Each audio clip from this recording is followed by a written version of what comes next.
مرزا مجیب احمد صاحب ہیں، یہ ان کا تعلق کشمیر سے ہے. مرزا فضل کریم صاحب آف جموں کے بیٹے ہیں جو اخنور جماعت کے امیر رہے ہیں. اخنور کے؟ جی. اچھا، کیسے معنی میں؟ یہ 30s کے بعد 47 تک. ٹھیک ہے. اور احمدی کب ہوئے تھے؟ 1930 میں. 1930 میں. میں. اچھا. جی. ہاں، ان کا یہاں کا کیا تعارف ہے؟ یہ ایسٹ لنڈن میں ریڈ برج کے علاقے کی جماعت ہے، اس کے صدر ہیں. اچھا، تمہاری؟ حضور میرا بھی سوال انہی کے ساتھ ملتا جلتا ہے. یہ ہمارے جو افضل شہید ہیں نا، میرے کلاس فیلو ہوا کرتے گجرا والے کے تھے، ان کے رشتے دار ہیں قریبی، ہے نا؟ جی، میرے بہنوئی تھے. ہاں. جی. افضل کی بیگم ان کی بہن، سگی بہن ہے.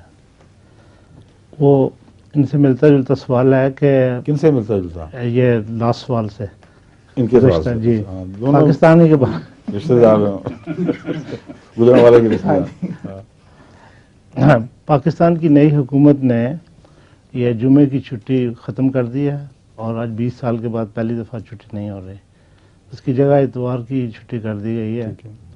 اور پاکستان میں علماء نے اس کے خلاف اٹھایا، زور ڈالا ہے، لیکن یہاں برطانیہ میں بھی کچھ علماء نے اس میں حق میں فیصلے دیے ہیں اور کچھ نے کہا ہے کہ یہ اسلام کے خلاف ایک سازش ہے. تو میں جاننا چاہوں گا جی کہ اسلامی تعلیم اس کے بارے میں کیا ہے؟ اس سلسلے میں بہت پہلے جو باتیں بیان کر چکا تھا، اس حکومت نے وہی کام کیا غالباً، اس میں فرق تو نہیں کیا. میں نے بڑے کھل کے سوال و جواب کی مجالس میں بیان کیا ہوا ہے، یہاں بھی اس موقع پر بھی، کہ قرآن کریم نے جمعے کی پوری چھٹی کا کوئی تصور پیش نہیں فرمایا. وَإِذَا نُودِيَ لِلصَّلَاةِ مِنْ يَوْمِ الْجُمْعَةِ فَاسْعَوْا إِلَىٰ ذِكْرِ اللَّهِ وَذَرُوا الْبَيْعَ. اور چھٹی ہوتی ہے ضرور بیع کا کیا مطلب؟ ضرور بیع کا تجارتیں چھوڑ دو. اس وقت جب اذان کی آواز سنو تو دوڑو اس طرف. اور پھر فَإِذَا قُضِيَتِ الصَّلَاةُ فَانتَشِرُوا فِي الْأَرْضِ وَابْتَغُوا مِنْ فَضْلِ اللَّهِ كَثِيرًا وَابْتَغُوا مِنْ فَضْلِ اللَّهِ وَاذْكُرُوا اللَّهَ كَثِيرًا لَعَلَّكُمْ تُفْلِحُونَ. کہ جب نماز ہو جائے، ختم ہو جائے، تو پھر تجارت میں واپس چلے جایا کرو.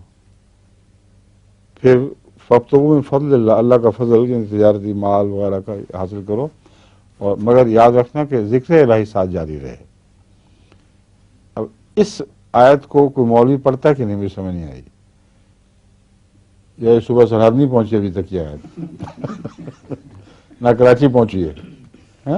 دو ہی کنارے ہیں ملک کے، دونوں طرف سے بڑے زور سے آواز اٹھی ہے، خلاف اسلام واقع ہو گیا. جو بات میں نے سمجھائی تھی، پتہ نہیں اس پہ عمل ہوا ہے کہ نہیں، کہ جمعے کے دن آپ کو بیچ میں 3 گھنٹے کا ناغہ کرنا چاہیے، اور وہ گھنٹے اپنے بعد میں پورے کر لیں. یہ نہیں کہ جمعے کا دن چھوٹا کر دیں. خدا نے یہ فرمایا کہ دوبارہ پھر کام پہ لگو، تو جس طرح اسپین میں ہوتا ہے، اٹلی میں بعض جگہوں پہ، اور پرتگال میں، وہاں یہ مسلسل رواج ہے کہ درمیان میں بہت بڑی چھٹی، آرام کرتے ہیں لوگ، قیلولہ کرتے، شام کو 6 بجے پھر دفتر لگتے ہیں، شام کو شہروں پہ بھی نکلتے ہیں، بزنس کرتے ہیں، اور پھر رات بعض دفعہ 9-10 بجے تک وہ دفتروں میں بیٹھتے ہیں. تو اگر سارا ہفتہ یہ نہیں کر سکتے تو ایک دن کر لیں اس طرح، اور پھر کسی کو کوئی حق نہیں ہوگا کسی قسم کا بھی اعتراض کرے، فضول گوئی کرے. اس لیے ایک تو یہ پہلو ہے جس کی طرف حکومت نے اگر توجہ نہیں کی تو میں مشورہ دیتا ہوں کہ کرنی چاہیے. دوسرا پہلو یہ ہے کہ جو مولوی اعتراض کرتے ہیں، ان کو یہ نہیں پتا کہ اکثر لوگ جن کو دفاتر سے چھٹی ملتی تھی وہ جمعے پہ جاتے ہی نہیں تھے، اور جمعے کی چھٹی کے نتیجے میں مسجدیں زیادہ آباد نہیں ہوئی بلکہ سیرگاہیں زیادہ آباد ہوئی ہیں، اور سفر ہوتے تھے، پھر لوگ اپنے اپنے شوق پورے کرتے تھے. تو یہ باتیں جو ہیں یہ بتا رہی ہیں. جمعہ بازار لگا کرتے تھے، شادیاں جمعہ والے دن، تو یہ باتیں بتا رہی ہیں کہ جمعے کی چھٹی کا استعمال ناحق تھا. اس لیے یہ کوئی نقصان نہیں ہے اس کا، اگر یہ کیا جائے تو فائدہ ہوگا. حکومت نے اگر وہ درمیان کا وقفہ نہیں رکھا تو ممکن ہے یہ نیت ہو کہ عامت الناس کو مولوی سے نجات ملے، کیونکہ مولوی کا سب سے زیادہ نقصان جمعے والے دن پہنچتا ہے۔ جو خیر و برکت کا دن ہے وہ ایک قوم کے لیے عذاب کا دن بن جاتا ہے، جس طرف غلط طرف چاہیں لے جائیں۔ جتنی قتل و غارت انہوں نے کروائی ہے جمعے والے دن کروائی ہے۔ گجرا والا میں یاد ہے جو واقعہ ہوا تھا، قرآن جلا دیا اس نے، یا بے حرمتی کر دی، آواز سنی ہمسائے نے، اس نے آگے پہنچائی، اور بعد میں یہ نکلا کہ پولیس اس کے ساتھ اس کی لگتی تھی اور باقاعدہ شرارت ہوئی ہے، اور اس کو زندہ جلایا گیا، اس کو گلیوں میں کتوں کی طرح گھسیٹا گیا، بہت بڑے ظلم کیے گئے، اور بعد میں انہی لوگوں نے کہا کہ وہ ہوئی تو غلطی ہو گئی۔ تو جمعے والا دن تو ایک عذاب کا دن بن گیا ہے۔ ابھی پچھلے دنوں جو عیسائیوں پر ظلم ہوئے شانتی نگر میں، اس کی کہانیاں پڑھ کے دیکھ لیں، وہاں تو انہوں نے بظاہر صلح کرا دی، لیکن ایک یہ بات بھی اس حکومت کو چاہیے کہ ڈپٹی کمشنر کو کم سے کم سچ بولنے کی تو ہدایت کریں، اور ڈپلومیسی کے ذریعے ایک ظالم کا ظلم ایک معصوم کی طرف منتقل کرنا تو بہت ہی بڑا گناہ ہے۔ قرآن کریم نے معصوم عورتوں پر جو اتہام لگانے والوں کے خلاف بہت سخت الفاظ استعمال کیے ہیں، جہنم ہے ان کے لیے، بڑی سخت سزا ہوگی، یہ وہ۔ تو یہاں کے ڈپٹی کمشنر ایسے ہیں کہ وہاں شانتی نگر والا علاقہ اکاڑے گئے تھے ڈی سی صاحب کے ساتھ، خانے وال کے وہاں میٹنگ ہوئی باقاعدہ عیسائیوں کے ساتھ، اس میں مولوی بھی شریک ہوئے، اور یہ ان کو اصرار کیا عیسائیوں کو یہ منوانے پر کہ ہم تو بھائی بھائی، یہ احمدیوں نے شرارت کی ہے، اور احمدیوں نے قرآن پھاڑ کر اس پہ بدتمیزی کے الفاظ لکھ کر مسجد میں پھینکے تھے۔ اب عیسائی وہ خود جو شانتی نگر کے عیسائی ہیں، ان کے متعلق جو یہ بیان کیا جا رہا ہے، مختلف رپورٹیں مجھے مل رہی ہیں، ان سے پتہ چلتا ہے کہ وہ پرانے پولیس کے ساتھ مل کر ہر قسم کے کاروبار کرنے والے لوگ تھے، اڈے تھے اوپیم کے، اسمگلنگ کے، ہر طرح کے، اور بڑے چوٹی کے، جو جتنے بھی یہ چوڑے ہوتے ہیں، یہ جب پھٹیں تو بہت بڑے بڑے بدماش بنتے ہیں پھر، اس لیے ان کو زوم بھی تھا اپنی بڑائی کا، ایسی تیسی ہم یہ کر دیں گے۔ تو ایک تھانے دار سے وہ اس زوم میں آ کر لڑ پڑے، اور اس کی بے عزتی بھی کی، اور اس کو آنکھیں دکھائیں کہ خبردار۔ بہت طاقتور ہو جاتے ہیں اوپیم والے، یہ دوسرے بھی، اوپیم کی بحث نہیں، جتنی بھی ڈرگز ہیں ہر قسم کی وہاں چلتی تھیں، اس سے بہت سارے علاقے میں ان لوگوں کا ایک گروپ قائم ہو جاتا ہے، دولت کماتے اور بڑا زور۔ تو پیشہ اگرچہ گندگی صاف کرنا تھا، مگر کام ایسے تھے جس کے نتیجے میں دولت بہت تھی۔ تو ان لوگوں نے باوجود اس کے کہ اس قسم کے کاموں میں ملوث ہوتے تھے اور سچائی کا کوئی بہت بلند معیار نہیں تھا، اس موقع پر آ کر انسانیت دکھائی ہے۔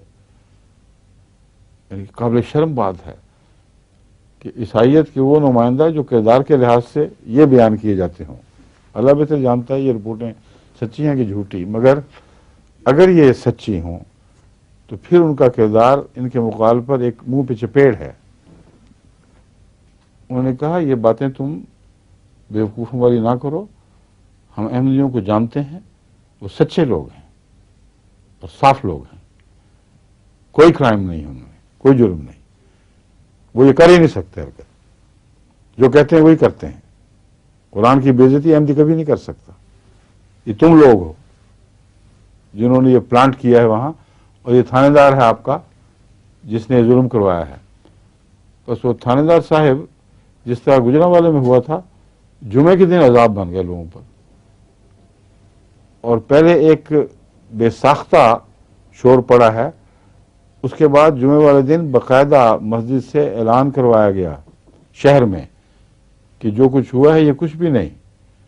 اور مولوی صاحب کا دماغ دیکھیں اور کردار، کہ میں اعتکاف میں بیٹھا ہوں اور آج قرآن کی عزت کا سوال پیدا ہو گیا ہے، اس لیے اعتکاف کو میں یوں اٹھا کے پھینکتا ہوں۔ اس لیے نکلو اور ایک ایک گھر جلا دو عیسائیوں کا. قرآن کی تعلیم جو رمضان شریف میں یہ دی جا رہی ہے. اور قوم کو کسی کو خیال نہیں آیا کہ یہ بدبخت ہیں جو قرآن پھاڑ کے پرا پرا کر رہے ہیں.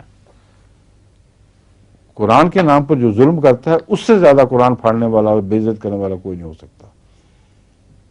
اگر پھانسیوں پہ لٹکانا تھا تو ان کو لٹکاتے جنہوں نے یہ حرکت کی اور قرآن کو ذلیل کیا.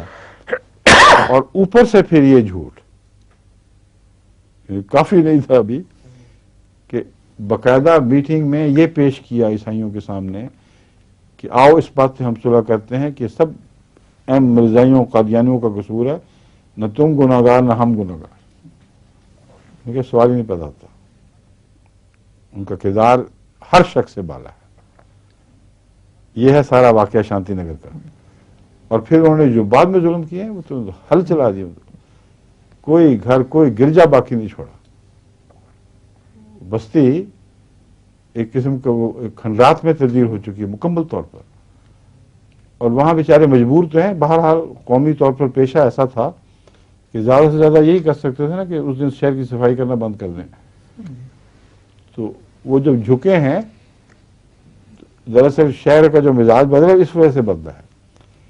کہتے ہیں اس دن انہوں نے صفائی بند کر دی تو اتنی بدبو پھیلی 2-3 دن کے اندر ہر گھر بدبو خانہ بن گیا اور گلیاں گندگی سے بھر گئیں. یہ وہ جگہ ہے جہاں فلش سسٹم نہیں ہے زیادہ. پرانے زمانے کو ٹوکریاں بھرنی اور اوپر کب چیز رکھی کاغذ ڈالے اخبار کے اور لے گئے اس طرح اٹھا کے. تو ٹوکریوں والا کوئی نہیں آیا, گلیوں نالیاں صفائی کرنے والا کوئی نہیں آیا. تب ان کو پتا چلا کہ کتنے یہ مجبور لوگ ہیں جن کے ظلم کر رہے ہیں. وہ اگر 2 دن بھی ان سے بائیکاٹ کریں تو یہ حال ہو جائے گا.